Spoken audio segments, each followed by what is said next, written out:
I'm Dan McCarthy. I am the Vice President for the Collegiate Network here at ISI, and I'm also the editor of our quarterly journal, Modern Age.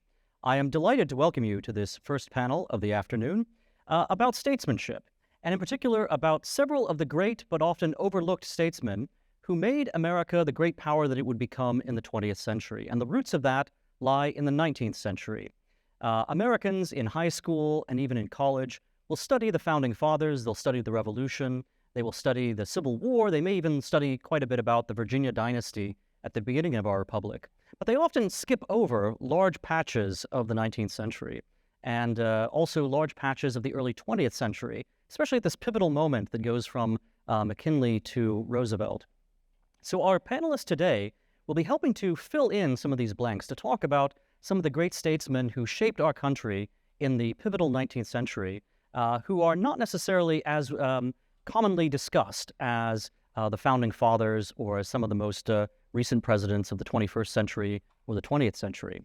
I'm very honored by the panel that we have here on stage today. They are three of the most outstanding historians and presidential biographers that our country has produced in the last half century. They really are a stellar panel. So first we have H.W. Brands, who holds the Jack S. Blanton Senior Chair of History at the University of Texas at Austin. He is the author of more than 30 books in U.S. history, including Andrew Jackson, His Life, and Traitor to His Class, The Privileged Life and Radical Presidency of Franklin Delano Roosevelt, as well as Reagan, the Life. Next to H.W. Brands, we have Troy Senik, who is a former speechwriter for President George W. Bush and is the co-founder of Kite and Key, a digital media channel focused on public policy. He's also the author of A Man of Iron, The Turbulent Life and Improbable Presidency of Grover Cleveland. Last but far from least, we have Robert W. Mary, who has had a distinguished career in journalism, in among other capacities as the editor of Congressional Quarterly, also later the editor of The National Interest, and the editor also of the American Conservative magazine. He is the author of many books, including A Country of Vast Designs, James K. Polk, The Mexican War, and the Conquest of the American Continent, and President McKinley, Architect of the American Century. So we'll start off with some remarks from Professor Brands. Thank you for that kind introduction. Thank you all for having me here. I'm delighted to join you. Some years ago, I decided to write about Andrew Jackson, and I did so for a number of reasons. One is that I have lived through a period in which Andrew Jackson's reputation has gone from being one of the proudly acknowledged founding fathers of the Democratic Party to being one who can hardly be spoken of with anything approaching respect, who clings to his place on the $20 bill only because the Treasury has other things to worry about. But he's not going to last much longer. And I thought, well, this is very interesting. To give you a concrete example of this, I grew up in Portland, Oregon. And Portland had a long history of naming its high schools. The Portland Independent School District named its high schools after presidents. And the city had grown in the 1940s, 1950s, and in the 1960s, as late as the 1960s, the city of Portland built a new high school.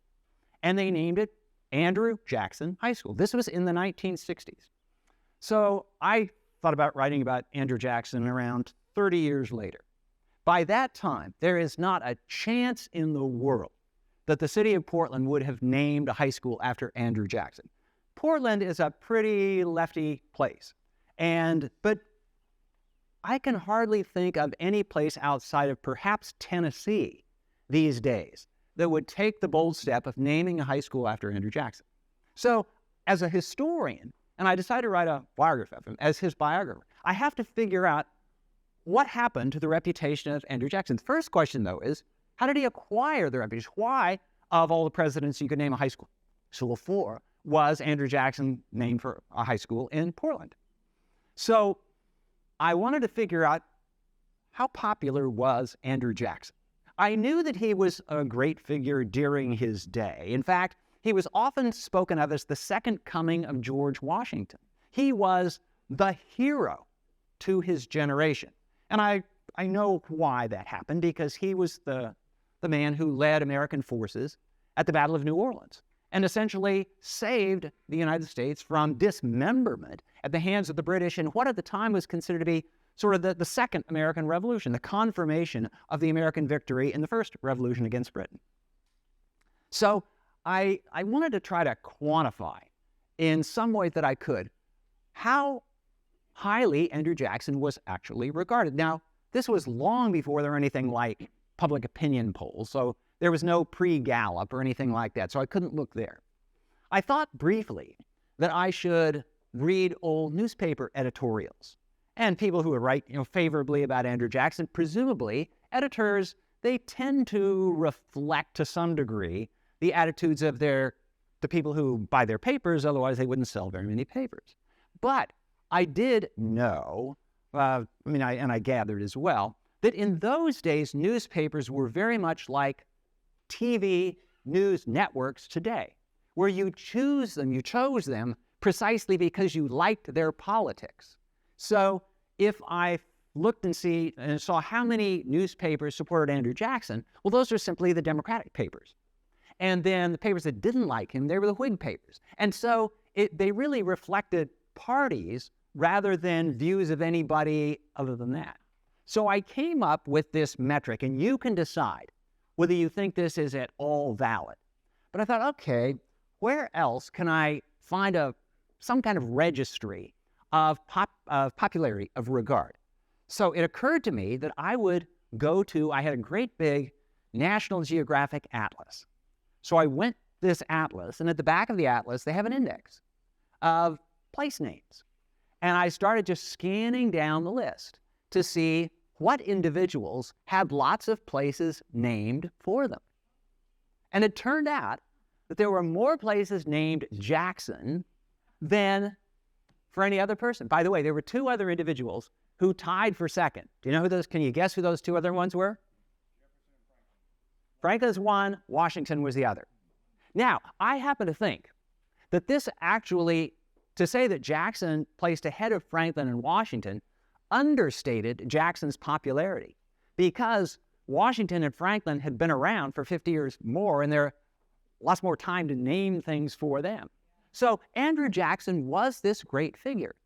In fact, as late as the 1930s, a president like Franklin Roosevelt considered Andrew Jackson his model for what the president should be, what the presidency should do. So I had to think about that. And then, as I say, I've lived through the decline of Andrew Jackson's reputation to the point where I talk to high school teachers. And actually, I talk to middle school teachers and sometimes elementary school teachers at summer workshops. And so I make a point of asking them, so what do your students know about this, that, or the other thing? And so for some years, I've been asking the question, so what do your students know about Andrew Jackson? And I'm going to ask you, what do they know about Andrew Jackson? I will give you a hint. It comes in 3 words. What are those 3 words? Trail of Tears. That's exactly it. Now, Andrew Jackson was connected to the policy that gave rise to the Trail of Tears. But people who lived in Jackson's day were fully aware of this. This wasn't news that somehow occurred to people in the 1960s. But it meant something very different to people in the 1960s and 70s and 80s and up to now than it did to people back then. And this gives rise to a principle that I have adduced from my study of history. And that is that people who change history, in fact, I would say for the better, very often become victims of their own success. In the following sense, it all applied to Andrew Jackson. So what, as a historian, what as a student of history, should people know about Andrew Jackson? Well, I suppose they should know about the Trail of Tears, although I can talk about that at greater length. It was by no means his policy alone. His policy toward the Native Americans, toward the Indian tribes, was pretty much identical to the policy of every American president from George Washington to Ulysses Grant. But leave that part aside. What Jackson was known for, what Jackson is really memorable for, is he is the president who is most closely connected with the embrace of democracy as the way in which we do politics. When George Washington was president, this country was not democratic. In fact, it was elitist and aristocratic. People expected to look up to their president And if you want a president that you can look up to, George Washington is your guy. But things changed over the next 50 years, so that by the time Jackson became president in the 1820s, attitudes toward politics had changed. Andrew Jackson was the first common man to be elected president, the first one who rose from real poverty to become president. He was an orphan by the time he was 14 years old. And so he was one who had to fight for everything that he accomplished. And that was held to his credit in the 1920s. That would not have been a mark that would engender respect in the 1780s.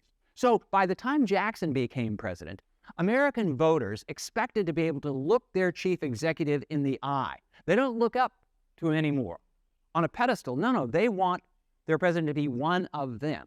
And some people thought this was a terrible idea, but we as Americans in our political culture, we've embraced the idea. So it's pretty much impossible, ever since Jackson, to say an ill word against democracy. You can talk about, well, maybe I don't like the outcome of that election. But if you say, I don't like democracy, then you pretty much read yourself out of our political culture. So Jackson is the person who brings America democracy. Now, jump forward 150 years to the 1960s. In fact, jump to the 20th century, the beginning of the 20th century. And people tend to take democracy for granted. And this is where I say, people who make these changes in the world, positive changes in the world, often become victims of their own success because people tend to take for granted what they did. Because if something, in the year 2023, we who live in the United States, we are aware that our country has been the most powerful country in the world, the richest country in the world, the most democratic country in the world for the last century, a long time. And it's very tempting to think, that's been around so long, it probably was inevitable. And okay, and so we can hardly imagine a United States of America. In fact, probably wouldn't be united, but that we can hardly imagine a country being different. And so we tend to devalue the contributions of the people who made it happen. And if you start thinking that things are inevitable, it's as though they just happen. But in history, things don't just happen. People make them happen. And so Andrew Jackson, of course, did not make America democratic by himself, but he was the person who embodied that. I'll just add sort of one other thing. Jackson, I mentioned that he became a political hero for his prowess on the battlefield, at the Battle of New Orleans. It's tempting to think, this superpowerdom of the United States. The United States was, of course, going to be the great power. Well, not if Jackson hadn't done what he did at the Battle of New Orleans, because the British were on the verge of splitting the United States in two. And their attitude, the attitude of the British toward the United States in the 1810s, we're talking about the War of 1812, culminated in 1815. They looked on democracy in the United States, this emerging idea of democracy in the United States, the way the United States, Americans, looked on communism in the Soviet Union after 1917, especially during the Cold War. It's this noxious ideology that we need at least to contain. If fortunately we can destroy it, but we can't let it get any bigger. And that's what the British had in mind with their offensive up the Mississippi River that Jackson blocked at New Orleans. And so if not for Jackson, the United States might well have fallen apart. We know that this union of the United States held together. We had this moment in the 1860s where it looked like it might not, and it still holds together. But there's no guarantee that that would have happened. There had been very much larger republics in Latin America than exist today, and they had fallen apart. So anyway, and this I'll just leave you with one sort of basic principle of all of this, and that is that if you want to understand how people were perceived in their own time, if you want to understand how people perceive themselves in their own time, you have to forget everything that has happened since their time, because they didn't know this was going to happen. They had no idea. They had no reason to believe that the Union was going to last forever and the United States was going to become this great bastion of democracy. So I'm not going to tell you to say a prayer for Andrew Jackson or vote to keep him on the $20 bill. You can have your own opinions of that. But do keep in mind that history doesn't just happen. It happens the way it does because people do what they did. So if the Trail of Tears is the only thing that most people know about Andrew Jackson, if they know anything at all about Grover Cleveland, it's that he had 2 non-consecutive terms as president. But in fact, there is much more to be said about Grover Cleveland, who in some respects was a great president, though perhaps, as Troy Senik writes in his book, he did not have a great presidency. So Troy, tell us about Grover Cleveland. I'm happy to, and I should start by saying I'm a former speechwriter, so it always drives me a little crazy when people start speeches with acknowledgments because it just feels like empty calories. But I first want to thank, I want to thank ISI for having me here. I also want to say what a spectacular pleasure it is to be sitting between these two men who have both written more and better about the presidency than I could ever hope to. It is a real honor for me. It is a real black mark on both of your legacies to be sitting here with me. But it's a delight to be here. Yes, you're quite right about Grover Cleveland. It was funny as I was listening to H.W. describe Jackson, he makes this very well taken point that if you have a presidency successful on the level that Jackson's was, you do, with the passage of time, end up becoming a victim of your successes. And a Grover Cleveland looks at that and says, oh, to have that problem. Because you're quite right. There are generally 1, 2, 3 things that people know about Grover Cleveland. They know about the non-consecutive terms. They may know about the much younger wife. And the one that I hear a distressing amount of the time is that he was the guy who got stuck in the bathtub. That's a story about William Howard Taft, and even that story is not true. I was fascinated by Cleveland. One of the reasons I wrote this book is because I thought if you were to anonymize his record, if you were to take his name off of it, he would be really struck by why none of us tends to know anything about this man. There's obviously the superlative point about the 2 non-consecutive terms, but there's a lot of other things that stick out.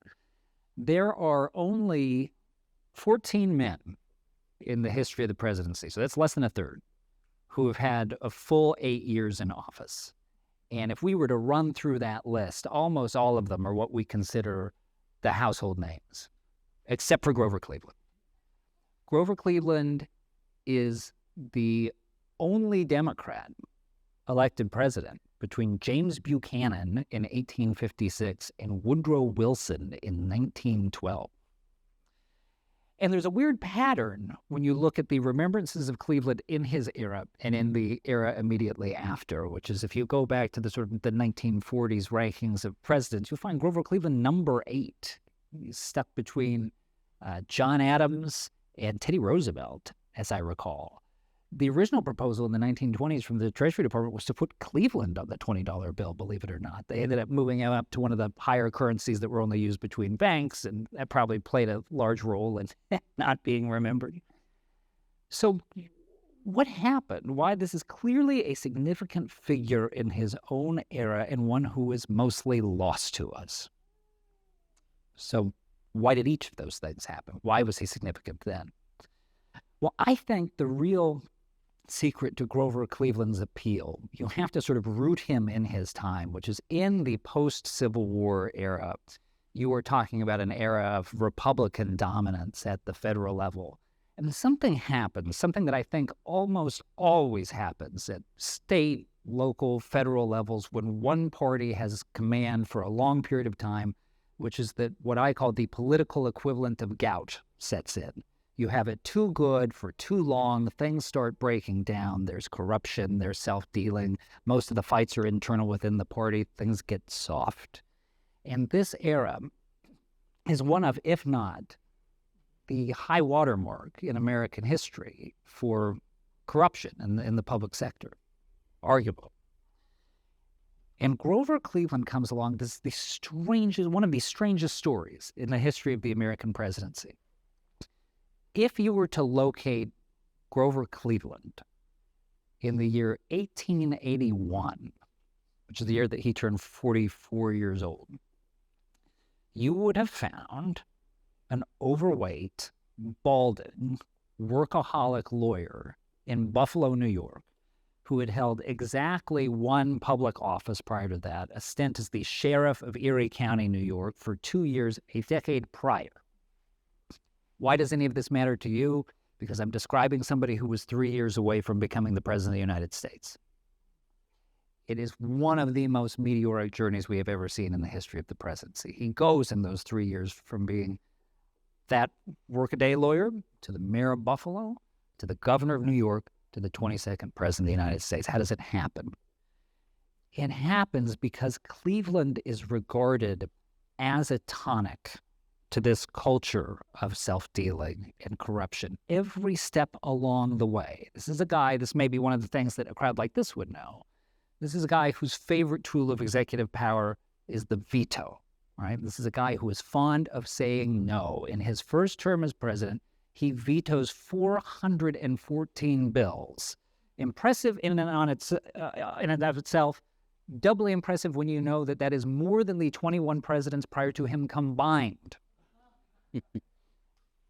And from stop to stop, Buffalo, New York State, and in Washington, this is always a man who is willing to stick out his chin against the special interests, against his own party oftentimes. And we can talk about this later, but you can make a good argument as to why this kind of principle can make you an ineffective politician in many cases. Cleveland, it certainly did in moments.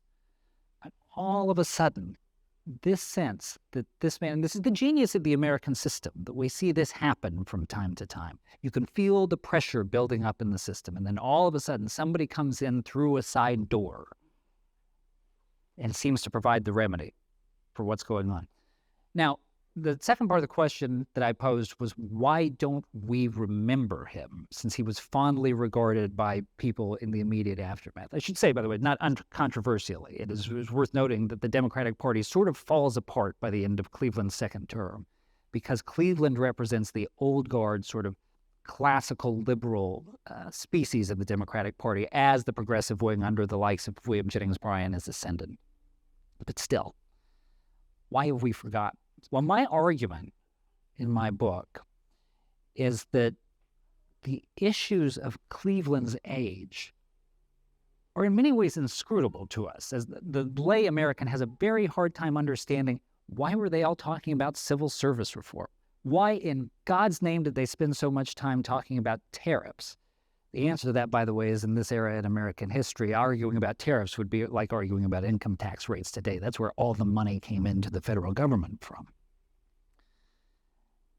But all of these things sort of get lost in the shuffle over the years. In Cleveland's second term, there is a depression so large that it is referred to in that day as the Great Depression. It's the biggest one the country has faced up to that point. But to understand that depression, you have to go into mind-numbing detail. Believe me, as the person who wrote this book, mind-numbing detail about the monetary policy of the late 19th century, about the gold standard, about free silver. These are hard things to understand on their own, but they're even harder when you live in a world where the Federal Reserve has annexed the responsibility for all of these issues. So part of the reason that I wrote this book was not just to revive Americans' memories of Grover Cleveland, but to hopefully provide an introduction to this era in American history.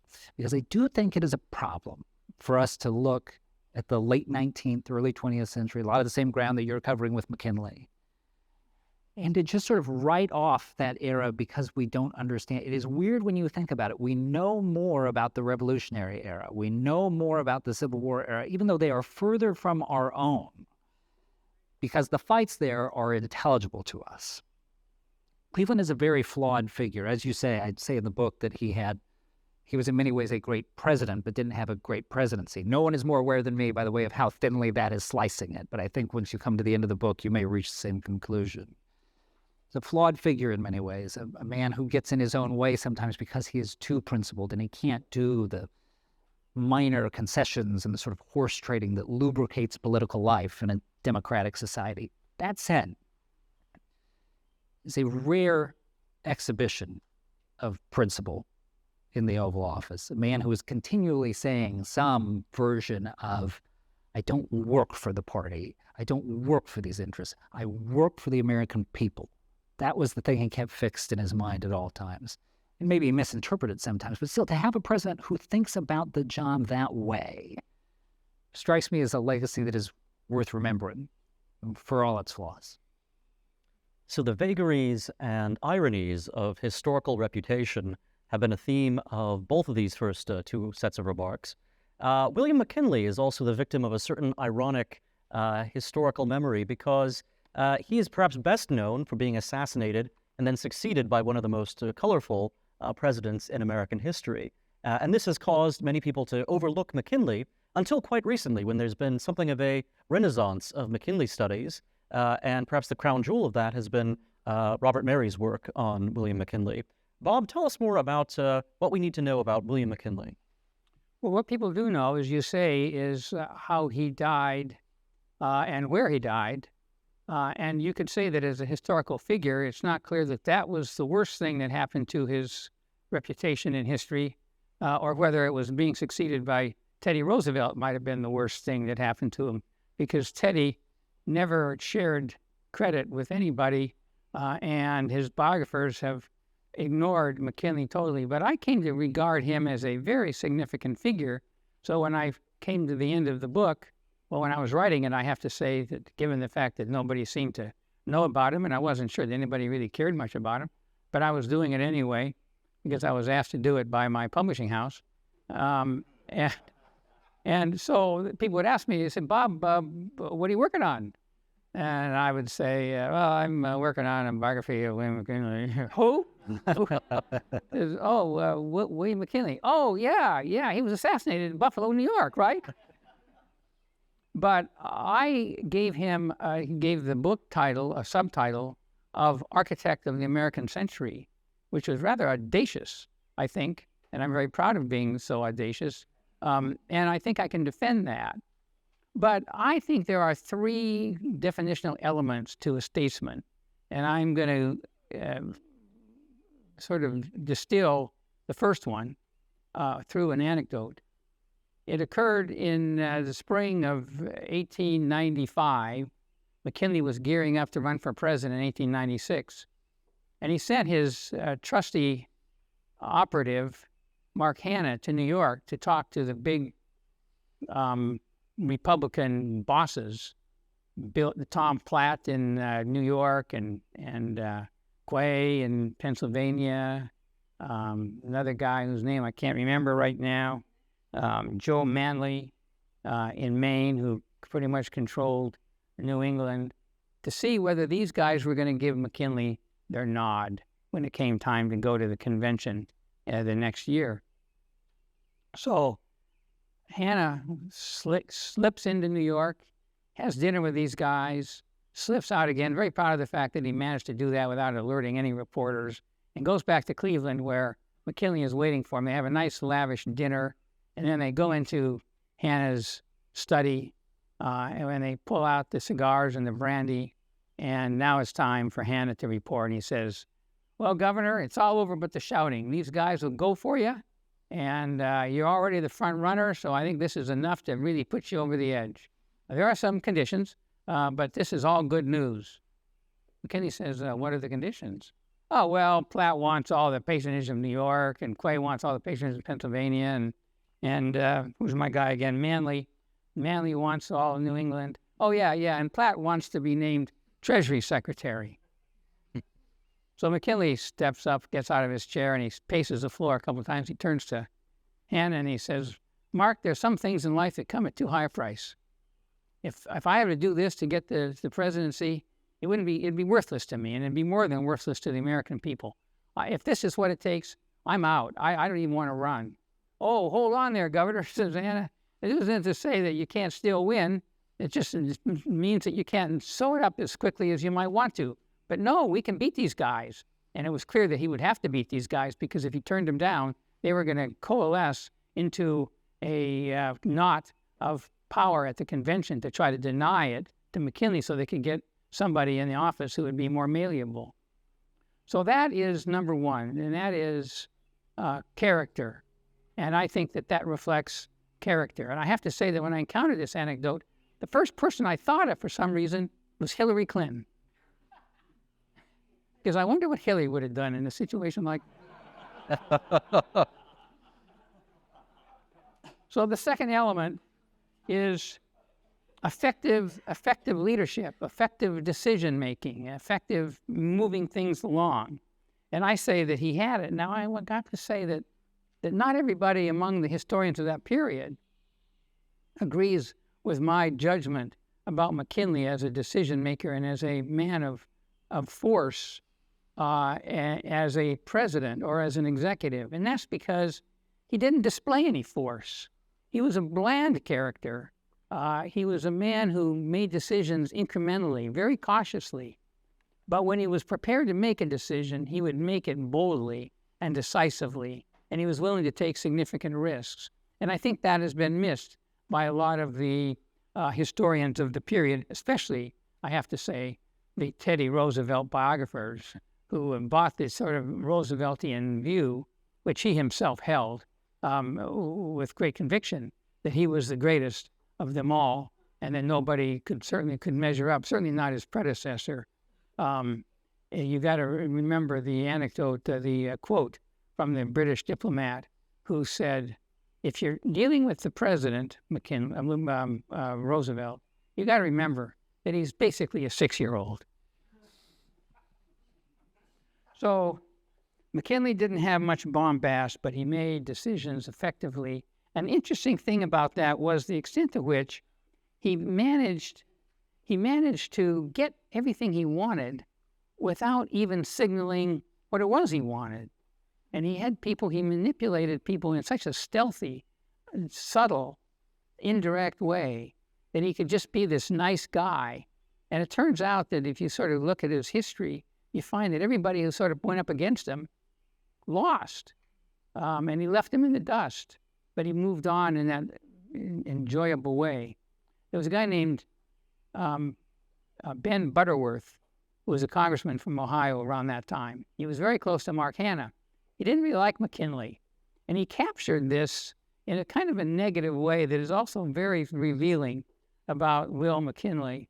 He says, well, if Will McKinley and I were walking through an apple orchard, and it was an apple orchard that had but one bearing tree, and that tree had but 2 apples, McKinley would walk under that tree, he'd pick the 2 apples, put one in his pocket, he'd take a bite out of the other one, he'd turn to me in the most friendly manner, and he'd say, Ben, do you like apples? He always seemed to get what he wanted. And Elijah Root, who was his second war secretary, said he always got what he wanted because he didn't care who got the credit. And in history, he hasn't gotten much credit, and he didn't care about that. But I believe that he was a significant president. So that was number 2. And number 3 is, did he or she, I guess, and of course, looking at history, it would be, did he deflect history in a significant way or move America in a new direction? And here again, for purposes of time, I'm not going to elaborate on this, but I'm going to just make a list, a catalog of his accomplishments, for good or ill. But was he a man of mark? Was he a man of force that changed things? So here they are. The annexation of Hawaii. Hawaii is one of the 3 or 4, maybe 5 most strategic points upon the earth. Because if you want to project power into Asia from the Americas, you can't really do it if you don't have Hawaii, if someone else in Asia has Hawaii, as the Japanese almost did. And think about what that would have meant for Pearl Harbor. And if you want to prevent power from being projected towards you from Asia, Hawaii represents that defensive position. Huge. And he had no doubt from the very beginning, unlike his predecessor, Mr. Cleveland, who basically shut down the effort to get Hawaii, and McKinley reversed that. Number 2, he defeated Spain in the Spanish-American War, which led to the acquisition of Puerto Rico, Guam, and the Philippines. He essentially made, within 3 months, he made America an empire. He kicked Spain out of the Caribbean and made the Caribbean an undisputed American sphere of influence. And he liberated Cuba. And he liberated Cuba not in a way for us to acquire Cuba, but for Cuban independence, which was affected over a period of years, much to the consternation of our country over the decades since. But nevertheless, that's what he did. He fostered and really brought about, through his Secretary of State, John Hay, the open door policy in China, which ended the carving up of China, the feeding frenzy that had been going on in China as a result of its century of humiliation.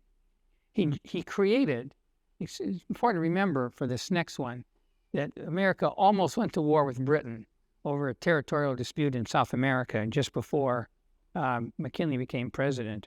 And he created a special relationship, again, John Hay, who was ambassador to Britain and then Secretary of State, the special relationship with Britain, which is endeared very, very significant in terms of world history to this day. He fostered the concept of reciprocity in trade policy. And Troy knows all about this from the Cleveland years. But McKinley was probably the greatest protectionist of any of our presidents. I also wrote a biography of Polk, and he was probably the greatest free trader in terms of cutting rates, and McKinley in terms of raising rates. But he began to realize, and this was really remarkable because he was such a total protectionist, and that was what he was known for. And he was chairman of the Ways and Means Committee, which presided over tax policy and tariff policy. But he began to realize that America's productive capacity was expanding the American market, and that meant much more trade, and that meant he was going to have to bring down rates in order to get favorable rates with other countries. And so he fostered this concept, which when I was covering tax policy for the Wall Street Journal years ago in the 80s, that was called fair trade. And he maintained, and I think he accelerated momentum towards the construction of a canal across the isthmus of Central America. So if you take these things all together, you would have to say that they were all significant elements of what Henry Louis later called the American century. And that's why I created that subtitle of Architect of the American Century.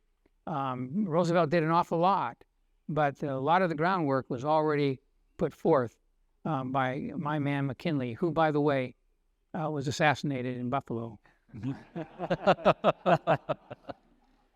So we will have a few minutes for questions from the audience. We have a couple of staff members with microphones, I believe, if you want to show where you are. We'll take questions in just a moment, so start thinking about them. I want to do a quick lightning round of questions from the chair for our distinguished panelists while we have them available.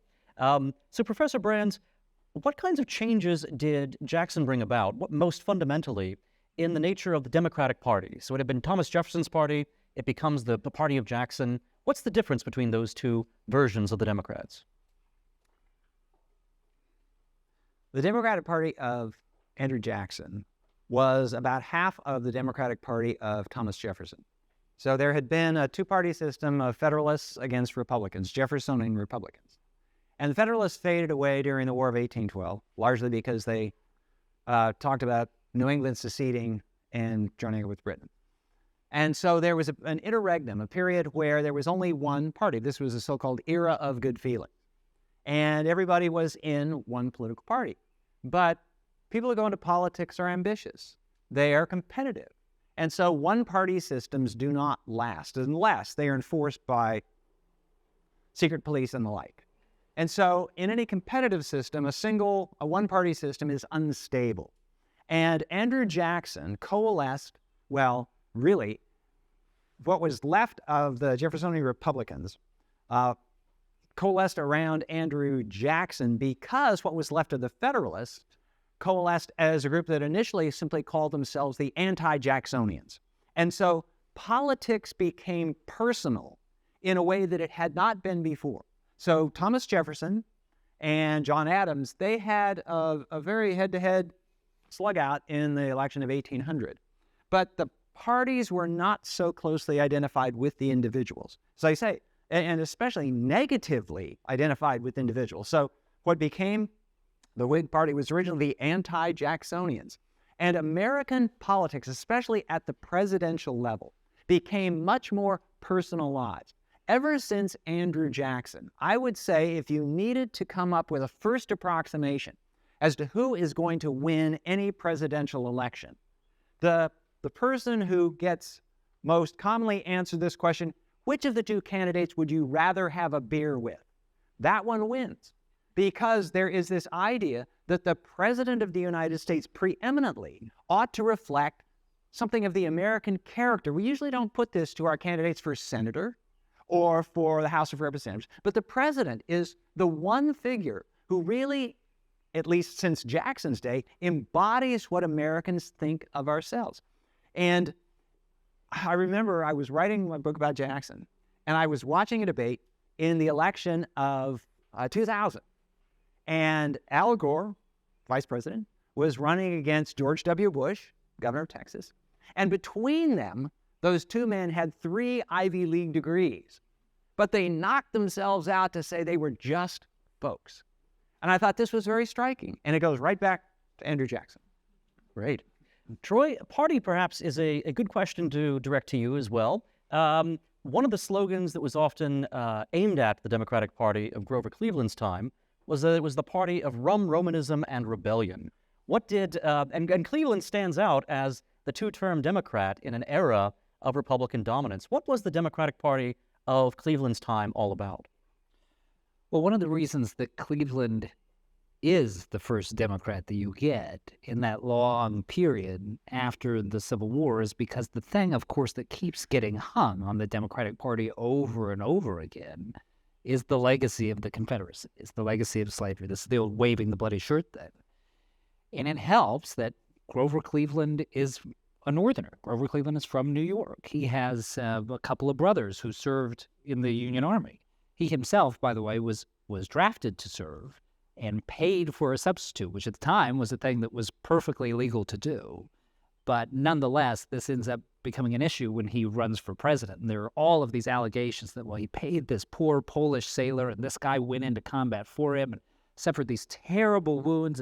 In reality, the guy hurt his back and spent most of the war in a kitchen.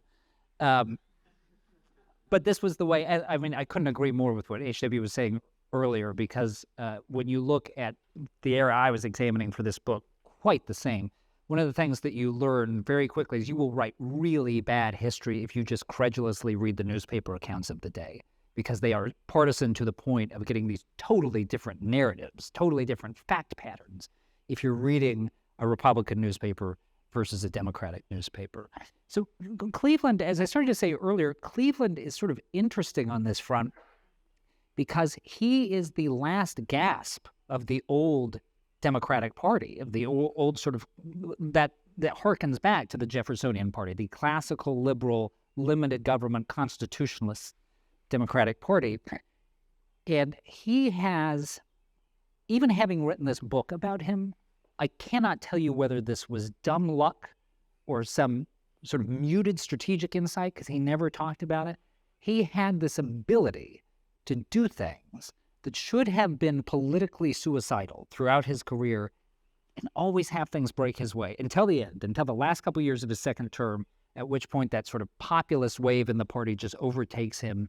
And if you look at the Democratic convention that's happening in 1896 while the Republicans are nominating McKinley, the Democrats spend just as much time at that convention essentially burning Cleveland in effigy as they do touting Bryan as their nominee. But the reason that I bring up his ability to sort of avoid political gravity, the story of Cleveland's comeback, people ask me this question all the time now because of the prospect of Donald Trump trying to do the same thing.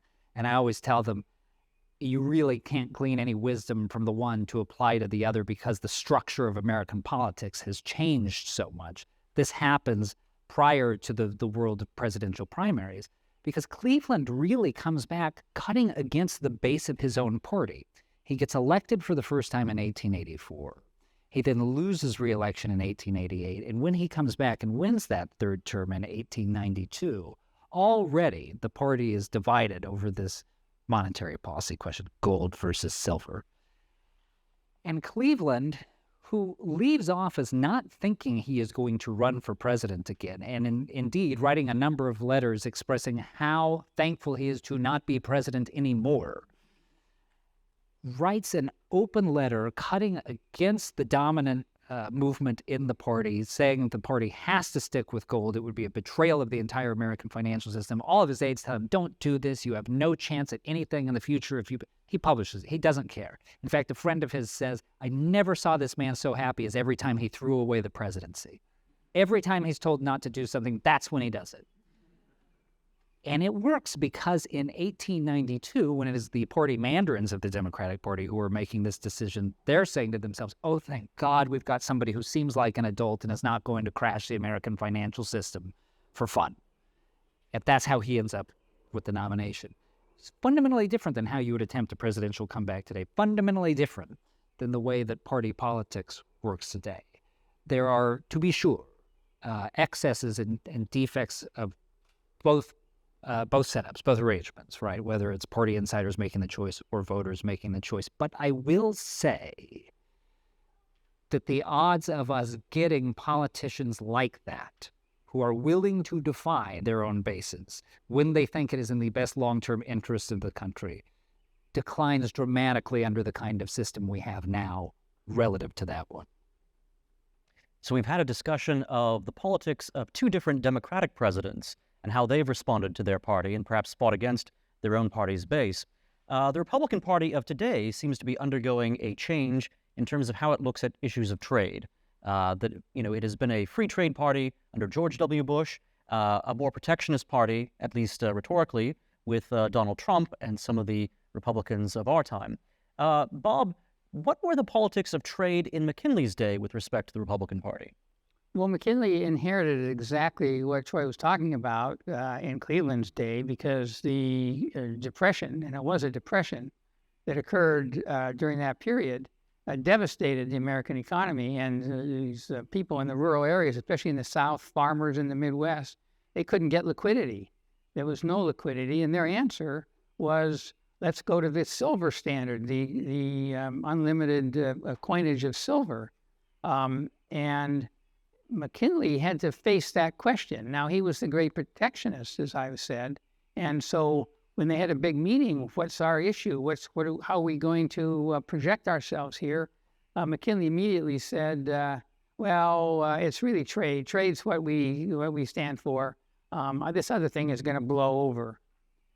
Hanna knew that wasn't correct, but he kind of gingerly questioned that, but he didn't go after. He didn't really contradict McKinley because there were other people there and his loyalty was so strong. But he understood that this issue was not going to go away. And when Bryan emerged at the convention, the Democratic convention where was that convention? I can't quite remember now. And his cross of gold speech, and he took the country and it scared the bejesus out of McKinley and Hanna and the Republican Party. But they had a big internal battle regarding their position on gold and silver at the convention. And gold won, although they tried to finesse it as much as they could. During McKinley's first term, he basically settled the question in favor of gold. And he did it in a way that, it was accompanied by a turnaround in the economy, and also a opening up of the liquidity situation, in part because of gold discoveries elsewhere in America. But nevertheless, by the time that he ran against Bryan again, 4 years later in 1900, McKinley, this is another example of how he managed to stealthily alter the landscape. The issue had been shorn of its sting, and Bryan couldn't get traction on it, even to the extent that he had managed to do in 1896. So from that point forward, the currency issue, and of course we shortly thereafter had the income tax, and the currency issue was not as significant as it had been during that period of Cleveland and early McKinley. So let's take a few questions from the audience. There's a gentleman at the back right there. I hope this is a very ISI sort of question. But one of my friends used to observe that he called the period between 1865 and 1904 the lost episodes. Everybody loved to study Lincoln, and then they jumped ahead to Teddy Roosevelt. But you couldn't help but notice that in between, the U.S. went from being a power that Europe sort of influenced to one where we emerged as a world power, and something happened in between. Don't you think that a lot of that had to do with the fact of how the progressive college professors and historians leading up to the Vietnam era historians, the William Appleman Williamses and such, they loved people of action. And so people like Cleveland and McKinley, who were much more willing to let things develop without being the great man, were just not interesting to them. Whereas Andrew Jackson, I always remember that Schlesinger's book, The Age of Jackson, was interesting to them because they viewed him historically as a coming of FDR. And even Schlesinger neglected to include one of the most important elements of the Jackson presidency, which was the censure by the Senate. He didn't even mention it. And yet it became something later. It was just, I think there's a lot to be said to the reason that Cleveland is not remembered. And the reason that all of those presidents are not remembered is because they just were not interesting to the professors of the day. And the answer to what needs to be done perhaps suggests itself in an ISI sort of way. No, anyone who'd like to comment? Well, I defer to Bill on the Okay, first. I'll make one comment on this, and that is that the reason that most 19th century presidents were unmemorable is that that's the way the Constitution of the United States was written. The president was not supposed to be the center of focus, the center of gravity of the American political system. The Constitution gives Article 1, by far the longest article of the Constitution, to Congress, to the legislature. The legislative branch is going to drive this new government. And indeed, that was the case. I've made a career out of studying the presidency, among other things, and I still have to think really hard about who exactly was president in the 1850s, when was Fillmore, Pierce, and all this stuff. But that's because that's the way the system was designed. But a couple of things changed during McKinley's era and then shading into Theodore Roosevelt. One was, for the first time, the United States had a full-time foreign policy. The United States during the 19th century, from basically the end of the War of 1812 until the Spanish-American War, didn't have a regular foreign policy. There was the war with Mexico, but the big questions were internal to North America. Now, we could debate whether relations with the Indian tribes were foreign policy or domestic, but it didn't engage the United States with the rest of the world. And there's one thing that presidents preeminently do. They deal with the world. The President of the United States is the diplomat in chief, in part because you can only have one diplomat. You can't have a committee of 535. So it doesn't work having foreign policy by committee. And a second thing is that there were changes in the media.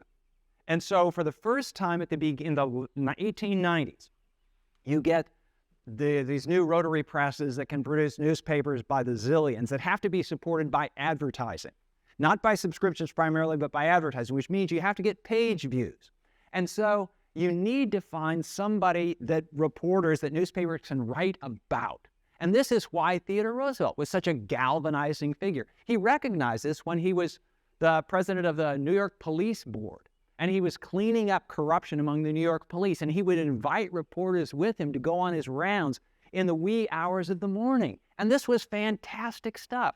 And it's a whole lot easier to create a narrative about one person, the president, than about Congress, because there are all these different people. So I think there were structural changes that made it difficult for, well, again, starting with the Constitution.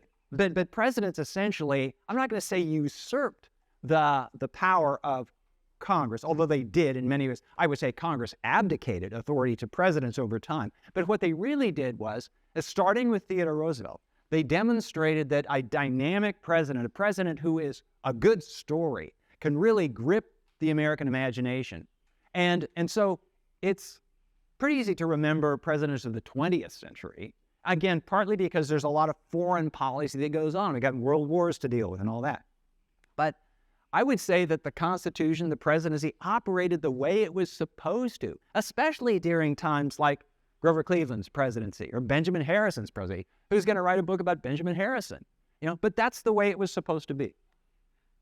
We have a question right there in the middle. Yes. Thank you very much, gentlemen. I appreciated all of your remarks. I am curious, though, other than Cleveland, the presidents that were mentioned are quite progressive.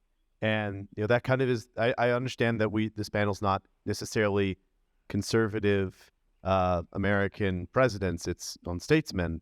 But being that the typical dichotomy of a good statesman is sort of the Reformation aspect versus the sort of conservative bent, I guess trying to distill it down, if you're going to get two natures of a statesman, the effective Reformation versus trying to preserve the virtues of a civilization, how would each of your selected presidents best be exemplified as both, I guess, progressives and conservatives for their era?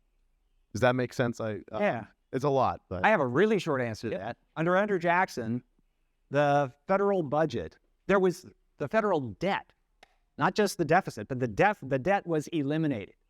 That's the last time the United States has ever not had a federal debt. So Jackson, he was quite conservative in that regard. He was no progressive in that regard. I'll just make a super concise addition to that. It does strike me, because you posed this idea of maybe there are two different frameworks depending on what kind of president you are. It does strike me that there is a difficulty of statesmanship for what we would call conservative presidents that is a little different than the one for progressive presidents, which is conservative presidents, if they are to be keeping with their stated principles, have to say no a lot more. And that is very difficult politically. And Cleveland is a guy who says no like it says no 8 times before breakfast. But still, even Cleveland says at one point, when he's trying to clean up the civil service, and he's got close personal friends that want jobs, he says, all I do is say no and no and no all day when there's nothing more I would like to do than say yes. Even a man made of this kind of granite can feel the political cost of it, can feel the personal cost of it. Think about it. None of you probably, as conservative as you may be, in your day-to-day life would like to be in a position where you are telling people you know all day, every day, sorry, not going to happen. And that is a kind of character that is required for conservative presidents that I don't think is required quite as often if you're more progressive. And it's hard. This the reason that so many conservatives get upset when they get Republican presidents who don't do that. And the reality is, you can say that's a character weakness. Maybe it is. But in a lot of cases, it's also just the warp and woof of politics. It's very hard to build an administration saying no to people all the time. I would like to pose an analysis to your question. In order to do that, I've got to go back a bit in history to the earlier conflicts between the Federalists and the Republicans, and later the Whigs and the Democrats. The Federalists and the Whigs generally believed in concentrating more power in the federal government than the Republicans and Jefferson or Jackson or Polk were comfortable with. And that was a very significant fault line throughout those decades. And the fault line was on such issues as the Bank of the United States or tariff policy, or land sales in the West, whereas the Democrats wanted them to be pretty much very, very inexpensive or free, given enough so that people would come in and build up the country from below, as opposed to Clay and Adams, who wanted to charge higher prices So only the sort of the elites would be able to go west and buy that property, but they would build it up. They were both wanted American greatness, but they had a different view about how to do it. And those issues dominated American politics during those decades until the Civil War, really. And then after the Civil War, something strange happened, or rather significant, but somewhat strange in terms of the context of the previous decades of politics. And that is, the Republican Party became the party that synthesized a lot of that. So that the Homestead Bill, for example, under Lincoln, was practically giving land away to people, whereas at the same time, he was concentrating more power, not all of it to be permanent, but nevertheless concentrating more power in the federal government. And he created, and just about that same time, the industrialization was really gaining force, which Professor Brand has written about extensively in a wonderful book. And so the Republican Party became the party that had synthesized American politics. And as Troy points out, Cleveland, there were hardly any Democratic presidents during that entire time, from Buchanan to Wilson. And in doing that, they sort of softened the edge of American politics during the 19th century, the remainder of the 19th century, the post-Civil War period. And there wasn't a lot of combat to write about. There was internally, and there always is going to be, but not in the same way that there had been. And a part of it was because of that consolidation of the Republican Party. And it gets to that central point that McKinley, for example, was considered a progressive in some ways, but he was an industrialist. He was fostering the industrial explosion, while at the same time he had marvelous relationships with organized labor. So that was possible to have that kind of a consolidation. We could easily continue this panel for a week, if not much more than that. But unfortunately, we do have to wrap up and get ready for our next one. Please join me in thanking our panelists for this occasion.